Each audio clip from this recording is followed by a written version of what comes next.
Oh, hello! This late commissioner video for the Orion Bowl Fantasy NFL League is brought to you by the manager of the team with no nameth and also the manager of the Arizona Tits. You may remember him from the Pub Watch poster, which is where I took this picture from. I was about to get the video out and they basically invited me out to Five Guys and it's because of them that this video is late. And anyone that believes Ali's outlandish claims are gullible, deluded. He's a total fraud. He's an absolute fraud. But I will say I had a lovely afternoon, and thank you guys for letting me know that you were heading there because it was really nice. Thank you. Anyways, on with the commissioner video. Let's take a look at what happened in week 14, looking at the Orion Bowl Ultimate Team. At quarterback, you have Lamar Jackson. 31.64 was a big reason that the team with no nameth beat the team with no shameth, their B team. It was a fix. They're the same person. I've never seen them in two different in the same place at the same time. He's got two teams, guys. If he wins this year, it'll be the same as the last time he won. He had a B team because he's a total fraud. He's a total fraud. Lovely human being though. Really great guy. I'd never say that to his face, but yeah, it is what it is.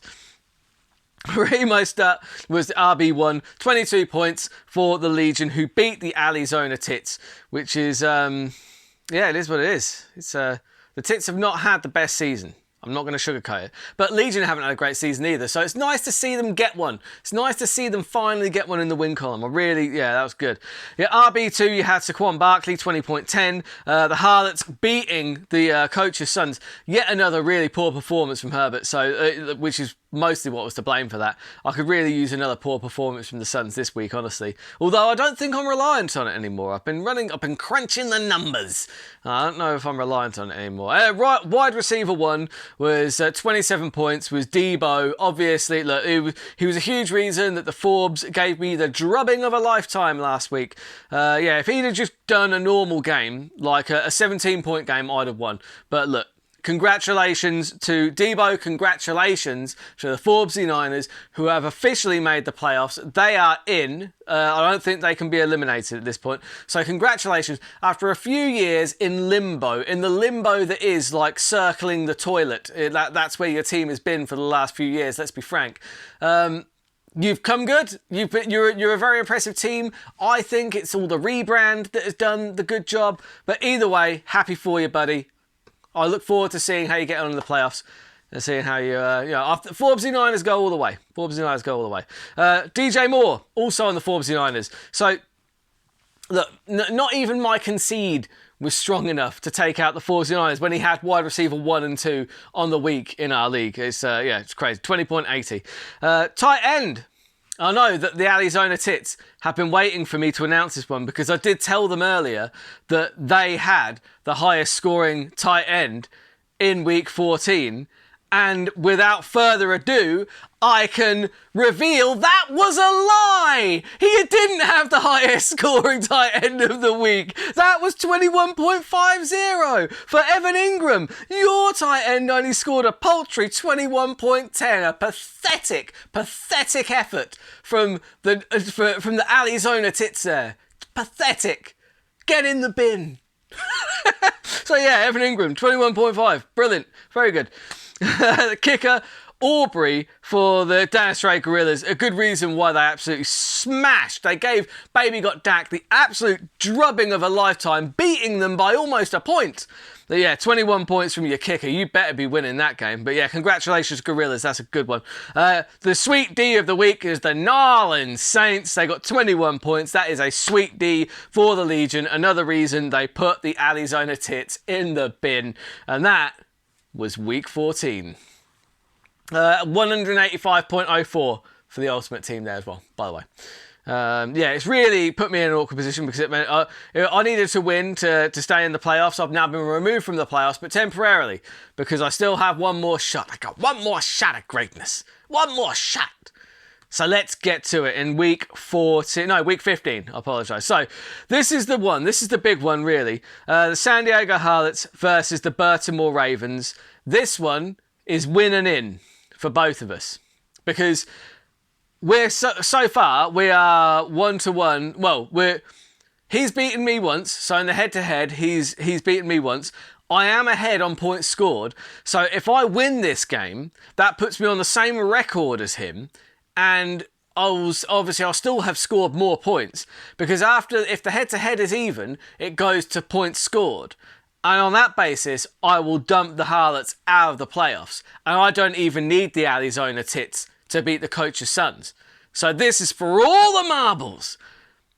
But it does mean that I have to beat the San Diego Harlots, which is a decidedly difficult thing to do, especially when their players have decided to really start turning up, which is very, very annoying. So let's get started because the games are actually already on, which is I'm doing this video whilst the games are on, because you've got Cincinnati playing Minnesota, I think, and so it's interesting. I could have put Brown in. Oh, he's already on 1.20 as well. Oh no. But anyway, right, let's get started. So Josh Allen versus Howell. You've got to say that Josh Allen probably takes that one. Etienne versus Barkley. On current form, that's Barkley all the way. Rachaad White versus Chandler. Chandler is running back 2 on a team that cannot move the ball on the ground, so I have all the faith in the world in Rachaad White in there. Pittman versus Adams. Adams has already put up 16.10. That is an achievable score for Pittman, but I don't think he does get it. I think Adams wins that one. Reed versus Ayuk. I traded Ayuk away, so this is a revenge game. So obviously Ayuk is going to put up 35 points. Laporta versus McBride. Again, McBride was a bridesmaid from my team. He's now off that team. It's a revenge game. Obviously he's good for 30 points. Thielen versus Elliott. Elliott has been rolling back the years. He's now a good running back again. Obviously he destroys Thielen's score. Gay versus Sanders. Sanders got a 0 this time. See no reason for him to improve on that. Sanders, good for 35. Ravens versus the Dolphins. The Ravens it's a revenge game for them. They're going to crumble under the pressure. They'll put up 4 points tops. The Dolphins defense, they're good for 35. So all in all, it's going to be a complete drubbing for the Harlots. I concede defeat. Concede, believe, achieve. Shut the fuck up. Yep, that's the primetime game of the week. I would say that the Cincinnati-Minneapolis game is currently in its first quarter. It's right now. I haven't got it on. I'm too much of a professional for that. I was going to put it on in the background, but then I thought, I'm just going to get distracted. Baby got Dak versus the Forbsy Niners. You've got Matt Stafford playing Hurts. I think that Hurts is questionable, but he'll play. I think that Hurts probably gets the better of that one. Kamara versus Henry. Henry's been on great form. You've got to go Henry. Robinson versus Harris. You've got to go Harris in that one. Cooper Kupp versus DJ Moore. On current form, it's got to be DJ Moore. Jefferson, who's playing right now, he's on 0 against Deebo Samuel. On current form, you've got to go Deebo Samuel. George Kittle versus Cole Kmet. On current form, you've got to go Cole Kmet.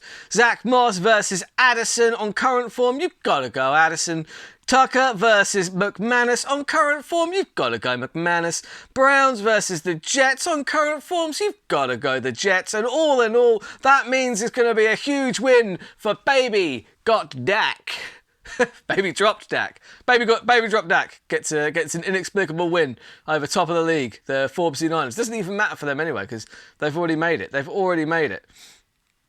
Then you've got the Coach's Sons taking on the Arizona Tits. Games very much in progress. Got Dak Prescott taking on Joe Flacco. Dak Prescott gets the better of that one. Singletary versus McCaffrey. McCaffrey's bad weeks are 25 points. He's good for that. Ford versus Gibbs. I think Gibbs probably gets the better of that one. Destroys it. Diggs versus Evans. Stephon Diggs has been trash. Evans has been great. Evans is good for 30 points. Then you've got Sutton versus Chase. Chase is already on 2.5. If he keeps that up, he's going to be on 35. Then you've got Njoku versus Ferguson. And Njoku, he's on form. I'm going to say Njoku in that one. A-Chain versus Williams. A-Chain is back, baby. You've got to go with A-Chain in that. Butker versus Hopkins. D-Hop has been kicking a storm, so I'll go with that. Defense, Bengals versus the 49ers.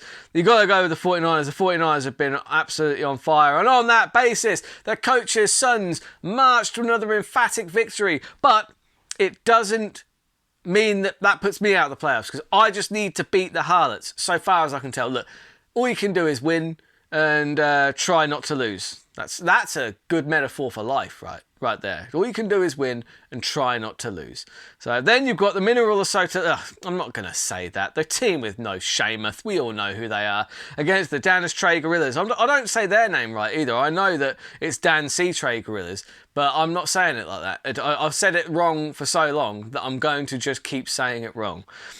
Jordan Love versus Pat Mahomes. You've got to go Pat Mahomes there. Even on current form, he's still going to be good. Eckler got 3.8. That's terrible.